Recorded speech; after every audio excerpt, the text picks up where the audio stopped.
So the topic of today is qualities or characteristics of leaders in the Bible. Okay? So when you think of a leader, what do you think of? Abuna, God, Rabbina. God and Rabbina, same. And who do I have in the middle there? Middle. Yeah, Christ. So when you think of a leader, we should think of Christ. We think about when you think of what you can do to be a stronger leader, have a stronger spiritual life, always imitate Christ. Okay? Why is it important to be a leader? Why do you think?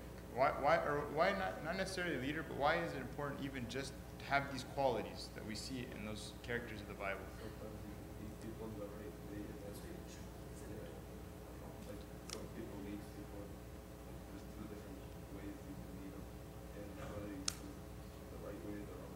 There you go. So you can be a leader in that way. We are called obviously to be salt of the earth and the light of the world. Why salt and light? I'll stop asking a lot of questions soon. Salt gives flavor. What does the light do? Gives light. Self-explanatory, right? But the interesting thing about both is the salt is hidden. The light is visible. But we're called in both aspects. You can either, in your service that is invisible, you can do good service and you are still giving of yourself for the betterment of those around you, just like he mentioned in the back. Or with light, it's a visible service, but still very necessary. But both give of themselves for the service of others. So let's go right to it. What are the qualities of a good leader? You guys can't really read that, I'm sorry. Can you read it? So what's the first one? Integrity, good character is the first. Second? Strong prayer life. Prayer life. Third? Read, keep, obey God's commandments. Fourth? Brave, courageous. And fifth? See or recognize God's name in every situation. Wonderful. Next? Discipleship. Discipleship. And the last one? Never make mistakes. How many of you guys believe the last one? It's possible. No, it's not possible. Because It's possible, if Adam but and Eve certain- sinned, that means So, sorry. truth is, it's not a requirement. It's not a requirement. And here's that's why I did that little graphic. Was that fun? Did you guys enjoy that? You see how it just disappeared? Okay. So that's not. There is in a good leader. It wasn't. It said never makes mistakes, but that wasn't true. That was just to throw you off. So now it just bounced away, and it took a little while for me to get that graphic going. But anyway, so we're going to break down these points, okay? These points of a strong leader. So the first we said is what? Integrity or character. When I ask you, what's your definition of character? Like if someone has a person of good character or a person of integrity. What's that? What's what do you guys when you integrity or character? What do you think? Positive action. They do the right thing, and I like one time someone gave me a definition that was character or your integrity and your character is who you are when no one is looking. And I know that's pretty powerful if you think about it. Just take some time and think. When I'm in my room by myself, when nobody's around me, when no one sees what I'm doing, what do I do? What do I think about? What thoughts go through my mind? Sometimes when you think about it and you think of my integrity or my character, you find that if you were to think about it so much, it might not be very pleasant to think about, because maybe when I think about when I'm alone, it's not pleasant, right? I come off when I'm in the church, when I'm in the youth meeting, when I'm doing the services, I come off, I have to show that I'm very great in front of people. But then when I'm by myself and nobody's looking, what am I doing? And that's an important question for all of us. And even I'm going to I'm saying this to myself before I say it to you guys, is that I have to keep myself in check. Who I am here has to match up with who I am when no one's watching. That makes a person of good integrity. That makes a person of good character, right? So with each one of these, I wanted to give an example. So this is a person that has great integrity or great character. Who is this? Joseph, right? And what do you guys know about the story? What's the scene? What's happening? Older brother sold him in slavery, and there was a point where he went into a man named Potiphar's house, and this lady, not a very good lady, we'll call her Potiphar's wife, she grabbed him and she wanted to sin with him, right? That's a lot of pressure. And someone could look at the story of Joseph and say, well, Joseph had a rough life, like he mentioned in the back. He was sold as a slave, he went through very difficult situations. So in this instance, when he's in Potiphar's house and now this wife is coming to sin with him, he could have, if he was a man of less integrity, said, why not? Let me go ahead and sin with her. But what does he do instead? When she grabs him to physically sin with him, he leaves the clothing that's with him in her hands and flees. And then we have the famous line here from Genesis 39, verse 9. Then he says, how then can I sin and do this great wickedness against God? Very important. This is a man who sees past the little consequence of this life. He sees that God is watching, and he's not willing to give up his integrity or sacrifice his morals just for the sake of few moments of pleasure. Okay? There's integrity. What's the next one? Who remembers? Strong. Go ahead. Strong and strength. Very good. Prayer life. Who are these saints that I have here on the top? Saint Pope Kyrillos and what? Who? It is small. Saint Bishoy. Who said it? You said it. He said it. Saint Bishoy. Why these two saints? Why did I put these two up? What do you guys know about Saint Pope Kyrillos first? Prayed a lot. We know that he prayed liturgies daily. He used to have the windmill he'd pray in his cave. He was a man of prayer. We know Pope Kyrillos, man of prayer. Bingo. Saint Bishoy did what? When he was in his cell, he tied something to his hair, right? So that every time he would doze off or not off, it would pull on his hair, and then he'd get up and he'd continue in his prayers. Why do these guys do that? What's the importance? Because they always wanted to be with God. And you find that someone like Saint Pope Kyrillos, Saint Bishoy, Saint Anthony, when they go through situations in their life, they're not fazed, they're not scared, they're not nervous. You never see Pope Kyrillos walking like scared to do something. Every time when you see him or you see pictures, you see this man of God who stands strong to any leader, to any problem, he stands strong. Why? Because he's so well connected with God that he feels like in any situation, he's going to be okay. He has, imagine like a Bluetooth strong connection that instantly he'll talk to God and everything will go fine. I like, someone mentioned an example, your cell phone. When your cell phone is connected to Wi-Fi or the internet or connected to the plug, it's got life. You can go and you can search and you can do all the things we do on our cell phones. When you lose your battery, or when my computer was not connected to St. Justina Wi-Fi, what happened? We sat here and we were just looking at each other and the computer was not doing anything for us, right? When our connection is strong with God, it has now purpose. Our lives have purpose and function when we are well connected with God. That's why your Saint Pope Kyrillos, your Saint Bishoy, your Saint Anthony, that's why their lives were so zealous and they were so on fire for God, because that connection was what? Very strong. What was the first character, or what was the first trait? Because these are all things that we hope to pick up.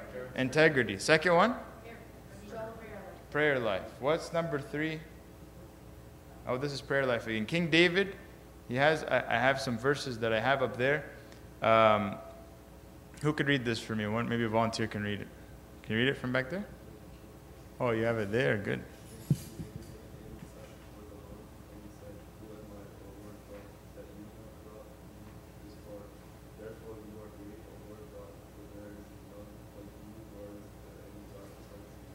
Perfect. And so this is King David. When he goes to talk with God, it's almost like he is in complete satisfaction.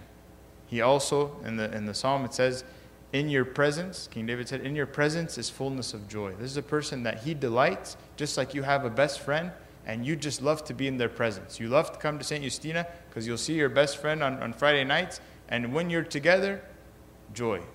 But this is even greater than a best friend, right? Some of you are giggling, but you know it's true. This is greater than a best friend. This is somebody that you stick with him, and you feel, again, just like the saints you mentioned earlier, everything is okay because you're in the presence of someone who is taking care of every step of your life, every detail, right? The next point is read, keep, and obey God's commandments. Again, King David writes, Psalm 119, your word I have hidden in my heart that I might not sin against you. Joshua also, when he was commanded, Joshua was very nervous as a young disciple to who? Joshua was a disciple to who? Big, strong leader in the Old Testament. Starts with an M. Moses. Shout to him. Good job. Moses. No, you knew it. So when God was giving to Joshua instruction, and he was telling him, look, Joshua, you know you have big shoes to fill with following Moses. He's telling him, only be strong and very courageous, that you observe to do according to all the law which Moses my servant commanded you. Do not turn from it to the right hand or the left, that you may prosper wherever you go. What is this law for us? What is it now? It's the Bible, right? The Bible is our law. And the Bible is our roadmap to salvation. If you think about when you want to travel to somewhere, when you need your navigation to get to, for example, like when we did a retreat, it was in Crestline in the mountains, close to Arrowhead. If I don't have my navigation, if I don't have a map, if I don't have something that's going to direct me, how do I get to the destination? What? Ask what? You're not going to get there. So when God gives you the roadmap in the Bible of how you can be successful here and into heaven, what are you going to do with that? You're going to value it. You're going to study it. You're going to learn it. You're going to keep it, right? So very important to keep our Bibles and not just keep them off to the side, but to be constantly reading and learning and getting to our destination. What is the next one? We just talked about Moses and Joshua. Joshua was a disciple of Moses, and it was interesting that everywhere, when like Moses was going up to get the commandments, he would follow him, he would stay. Maybe he went just to the base of Mount Sinai. When spying out the land, Moses asked Joshua, among the others, he asked him to go spy. Joshua was always with him, and he was always taking from Moses' spirit until he becomes the next leader for the people of Israel. There's a very interesting story about discipleship. But what's a way that we are, like in our church, how do you consider yourselves being disciples? Or what way? I'm looking for something specific, but, that you will be a disciple to someone or learn from someone that was a spiritual advisor. So it could be Sunday school, it could be all that you're saying. I was thinking that you have your father of confession, that you go and you talk with them and they give you advice, and in that way you have that spirit of discipleship, so that we don't stray in our own way thinking, oh, I could just go do this, that, or the other thing. You have somebody that will keep you in line, keep you in check, and if you think that you're going in the right way, then Abuna can tell you, wait a second, we know that we have something that's potential pitfall, let's reevaluate, right? I'll tell you guys a story, maybe you guys have heard it, maybe not.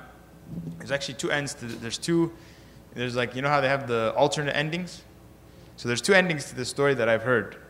I like one over the other, so I'm going to tell you the one that I like, okay? So there was a monk who one time got a vision, okay? He got this vision, and the vision said, Mr. Monk, you are amazing, you're incredible, you've been praying, you've been reading your Bible, you're wonderful. Guess what we want to do for you? And the monk says, what's that? He said, we want to take you in a chariot of fire just like Elijah, and we'll take you up to heaven. Anybody heard the story? Yes. So, the monk says, wow, okay, me? Sounds good. Well, tell me where to go. So they tell him, there's a place, if you guys have been to Baramos Monastery, Ron and I went, actually. There's a place where you can go on top of the roof there. It's like a couple, maybe 2-3 stories high, and you can walk on the roof in Baramos Monastery. So the vision told them, all you have to do is this date, this time, come meet us on the top of there, and we're going to take you in the chariot of fire, and you'll go to heaven. This monk's happy day, right? This is exciting news. So he goes to his father of confession, and he wants to tell him, Abuna, look, it was nice knowing you. Thank you for everything. Thanks for your time. But it's time for me to go. I have a chariot set up. I got a vision. I'm going to be going into heaven. And so his father of confession, because he has that spirit of discernment, and there's a reason why we have confession in our church, why we have disciples, he says, wait a second, this doesn't sound right. Let's pray about it, let's see. He says, no, Abuna, it's done. Thank you so much for everything. And he goes. So the father of confession is not comfortable with this, so he's praying for him, and he's thinking about him. And when it comes time for the monk to go up onto the Baramos so he can get into the chariot, the monk gets up there, and the monk is heading for the chariot, and the father of confession shows up, and he's holding on to him, and he's reciting psalms, and he's praying, and the younger monk is like, Abuna, let me go, the chariot's here. The chariot actually appears and comes by. Let me go, I'm gonna. But the older monk doesn't let him go. He's holding on as he's reciting psalms and praying for him. The chariot goes and comes, but a piece of either like his tonia or his scarf, something ends up going over the edge and falling. And then all of a sudden, the chariot's gone. But then they both look down because they're at the edge. Neither of them fall. They look, and the father of confession tells them, you see, Abuna, what you would have looked like had you gone? So that's a story of, right, something that it rebukes in us, knowing that discipleship is important and we can't follow our own way. Like I said, there is an alternative story or ending to that. I've heard both versions of the story, but I'm not going to tell you the other one because this is more delightful, okay? We all learned a lesson from this one. So discipleship, or your confession life, is super important. Thinking that I don't need to confess, not me, I'm okay. No, if it happens to monks that they get tripped up and there's different ideas, then how much more with us that are just regulars, right?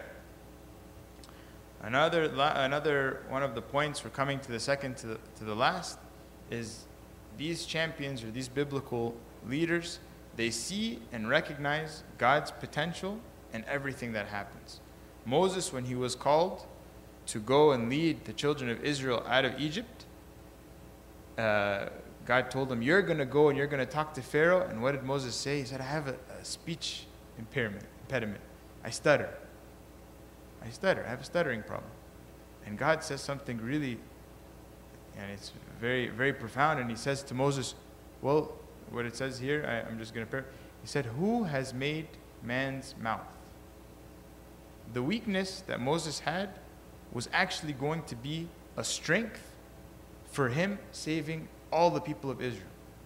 And what Moses saw as a weakness, God saw it as an opportunity for God to show strength in Moses' life. So this weak, stuttering mouth ends up doing what? Ends up being this great leader who leads them to the wilderness, gets the 10 Commandments, goes through and has the plagues, all of this.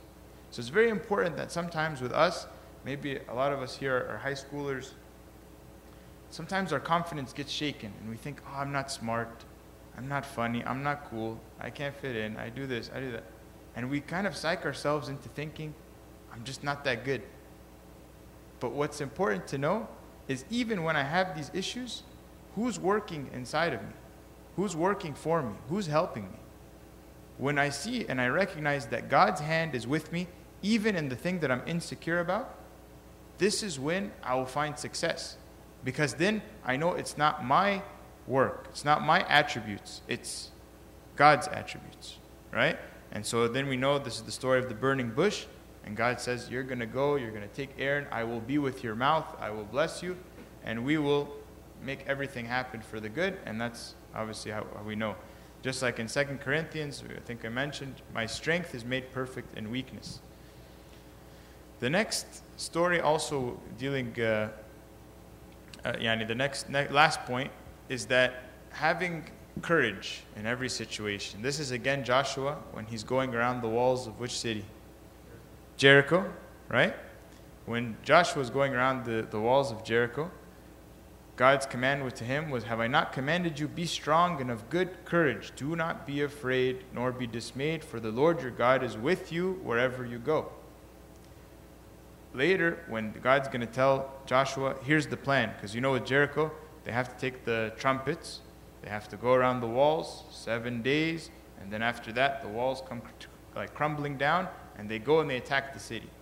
Interestingly enough, there's in that when you read in that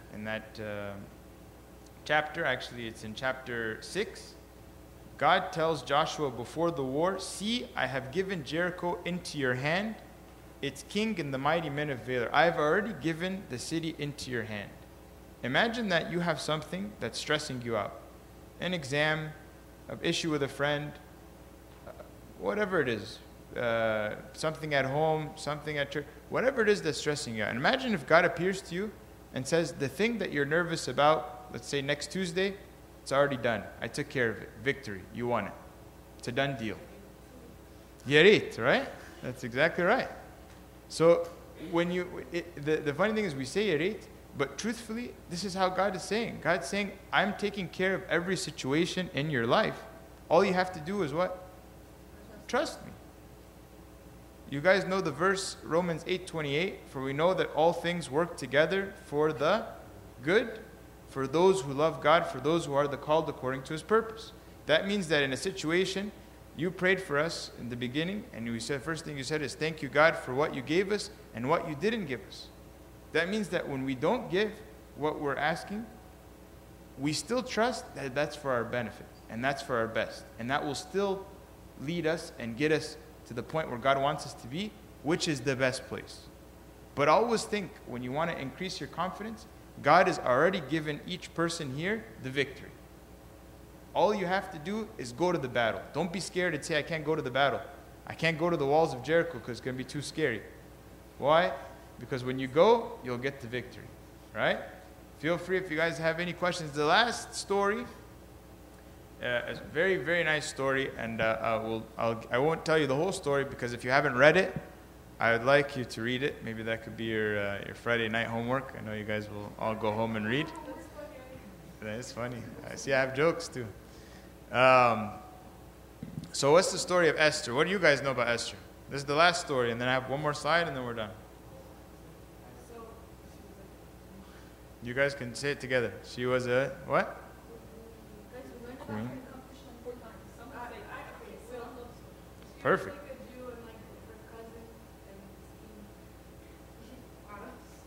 Mordecai is her cousin. And an older cousin actually raised her because her parents were not around, right? So Mordecai is the one that raised her, older cousin. What other characters we have in the story? What's the king? What's his name? No. Ahasuerus, okay? Ahasuerus. Yeah, Ahasuerus. So king, you can. So let's talk about the story. I'm going to give you guys just the intro, and then for those that know it or need to review it, you can read it. For those that don't know it, I want you to finish because I won't tell you the whole thing. I'll just tell you to a point. So King Ahasuerus is a very impulsive guy. When he wants to do something, he does it. All of a sudden, for example, he brought his queen, Queen Vashti. He wanted her to come to a palace dance or something. He set up an event. He wanted her to come to show her off to all the people in the palace. Queen Vashti said, "No, I'm not coming." So what does he do? He said, "Fine, you're not queen anymore," and he just banished her. So now there's an opening, right? There's an opening to be queen. So they have almost like a beauty pageant kind of deal, where this very beautiful person, inside and out, young Jewish girl named Esther comes. The king delights in Esther. He thinks that she's wonderful, chooses her to be queen. Okay? But it's interesting that even though she's chosen queen, when she comes to approach the king, she has to, there's a rule, and this is just a law of the land. When she comes to the king, if the king holds out his golden scepter, then she can come forward and say her petition. If he doesn't, there is a law in that time that says she can be put to death because she was not called to come approach the king. That's why in this picture that you see, he's holding the scepter. Luckily, he holds it out to her, right? Okay, so let me give you more background story. Mordecai is a Jew, obviously Esther is a Jew, but there's an evil character in the story. What was his name? Haman. Haman, right? Yeah. His name. So, you know, it's very good. It's very good. So Haman is an evil guy, okay? And he actually has a run-in with Mordecai where everybody bows down to him, but Mordecai, the Jew, does not. Haman doesn't like that, and he decides, I want to make a decree to do what? Kill all the Jews in the land. So that's the decree. I want to kill all the Jews, and there's now a hatred there's a hatred that Haman hates Mordecai, right? So coming forward now, we have a situation. All the Jews are sentenced to be killed, and who are Jews in the story that we just mentioned? Esther and Mordecai. So then, as the story unfolds, and it's amazing, you see God's hand in different ways. You see that Mordecai, after he finds the news that the Jews are going to die, he's sitting and he's in sackcloth and he's repenting and he's sad. And Esther wants to find out what's the deal. Why are you sad? What's going on? So Mordecai shares, this is the sentence that's been going to be carried out, that Haman's going to go to the king. The king agreed. All the Jews are to die. But Mordecai asks, since you're present with the king there, why don't you ask him for the sake of the Jewish people? So Esther says what? You know that if I go and approach and he doesn't call me, what can happen? I can die. But then she says this very famous line. She asks that everybody fasts for 3 days.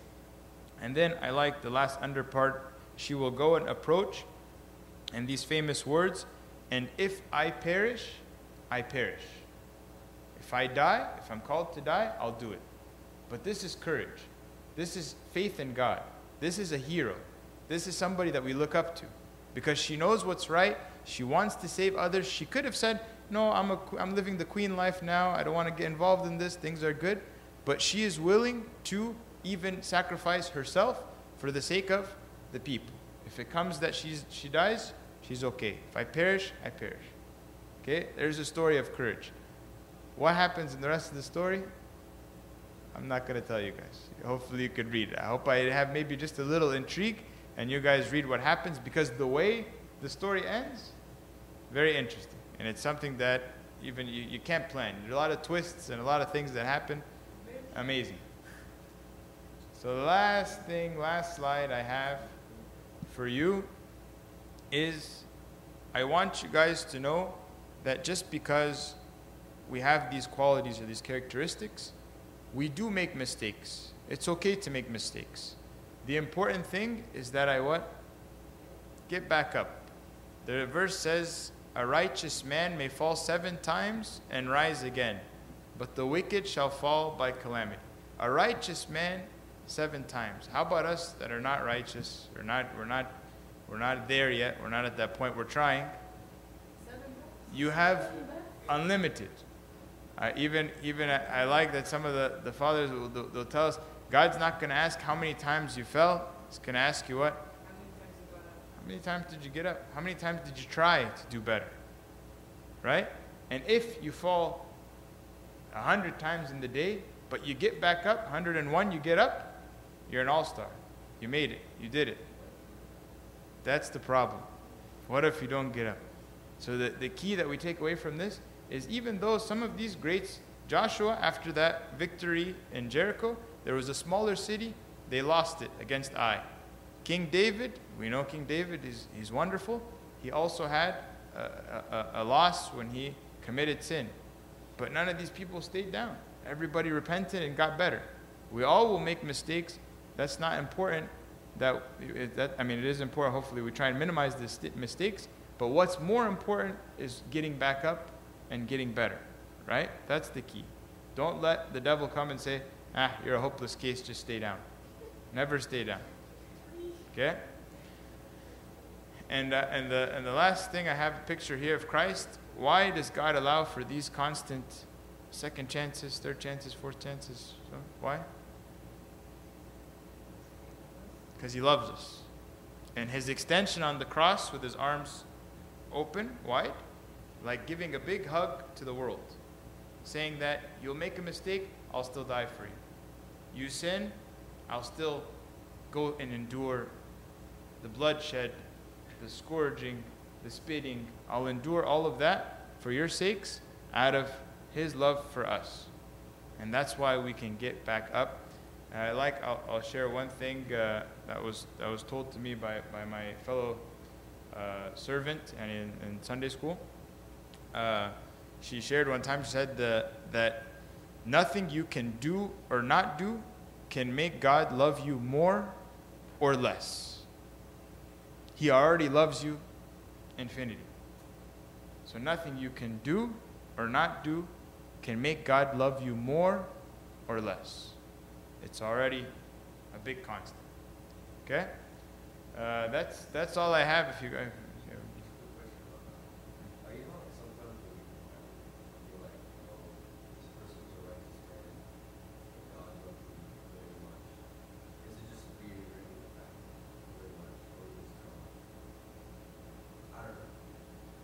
You know what I'm talking about? So it's kind of like emphasizing it when they say, oh, God loves you very much. So you said read it, I'm like, it's like, God loves you, so you know, it's probably the Bible. yeah, it's interesting. Like that's a very good point, Joseph. But you think of something. I don't know where this came up. Someone was talking about, like, look at Judas, for example. Judas, God knew what he was going to do, but he still included him, and he still included in the miracles, and he still was open in his love for him, just like for any of the others. But at the end of the day, it was Judas that had love for other things that made him go. But it's always a constant. But I feel like sometimes it could be, you can say it in a different way. Sometimes it's our love for him that can form that connection. Meaning, like, if you and I, like as friends, you're always harvesting the friendship, and you care and you invest in the relationship. You're always showing the love. If I don't reciprocate the love into the friendship, then what happens? How strong is that friendship going to be? It can only be to a certain point, because it's a two-way deal. So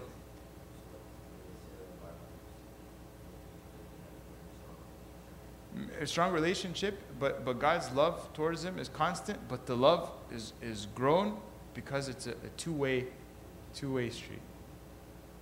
That's how I feel. Right, if you have.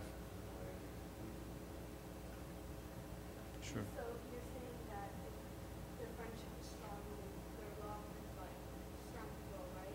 So, well, let's say our friendship with God is not strong. Does that mean our love is strong? That means that so his is always constant, strong. His love for you, his love for everybody here, his love for the same, always strong. The variable part is my part on it, right? It's like if it comes from this side and this side, his love is always there. He's always open, and he's always like if you, again, I like the friendship idea because it just gives us a better. If you have a friend, and you always want to talk to that friend, you want to spend time, you want to read letters from the friend, but the other friend is not willing to invest that time, then you see where that friendship is not as strong, right? But you can have all the love in the world for that friend, but it has to meet both ways. But picture in this case, the friend is always there, embracing, waiting. Give us an imagery, the prodigal son and his father. The father loved his son so much, even to the fact that while he's away, he's just waiting. When is he coming back? And when he sees him coming, he runs back. Oh, my son is here. The love of that father was great. But in the love, even too, in that story, and what happens to us too, is that in that love, he respects our free will. He respects our freedom. That son decided, I want to go have a good time and do my own thing. Father loves him dearly. Father wishes he would stay. Father knows it's not good for him. But I respect, son. You want to go. But when he comes back, that love is still grand. Same embrace. like on the cross, right? Anything else? All right, thank you guys. Thank you for having me, and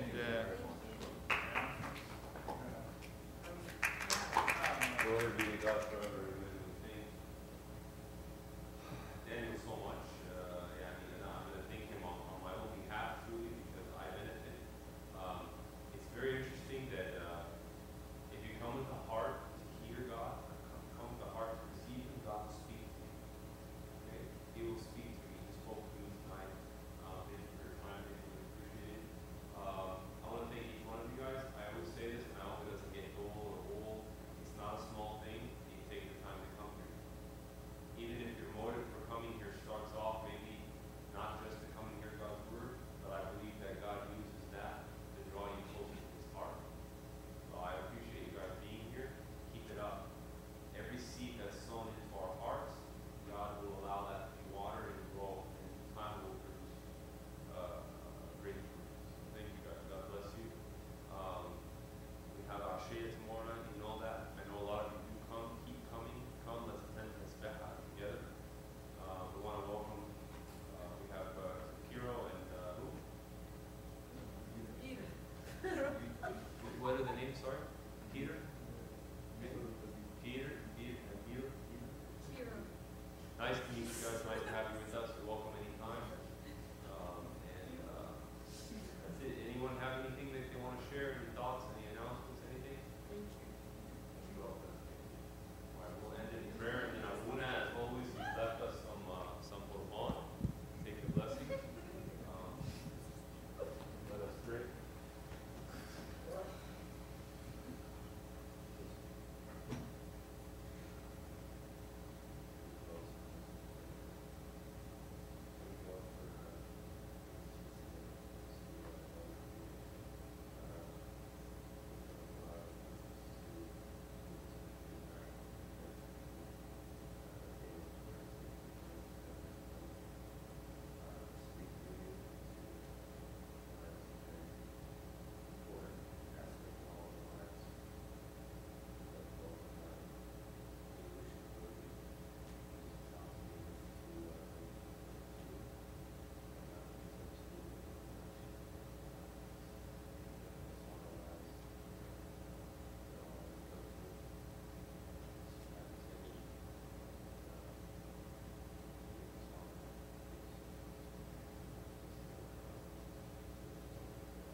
Lord, in heaven, hallowed be thy name, thy kingdom come, thy will be done on earth as it is in heaven. Give us this day our daily bread. Forgive us our trespasses as we forgive those who trespass against us. Lead us not into temptation, but deliver us from evil one. In Christ Jesus our Lord, for thine is the kingdom, the power, the glory, forever and ever. The Father, the Son, and the Holy Spirit, one God. Amen. I stick around for some more.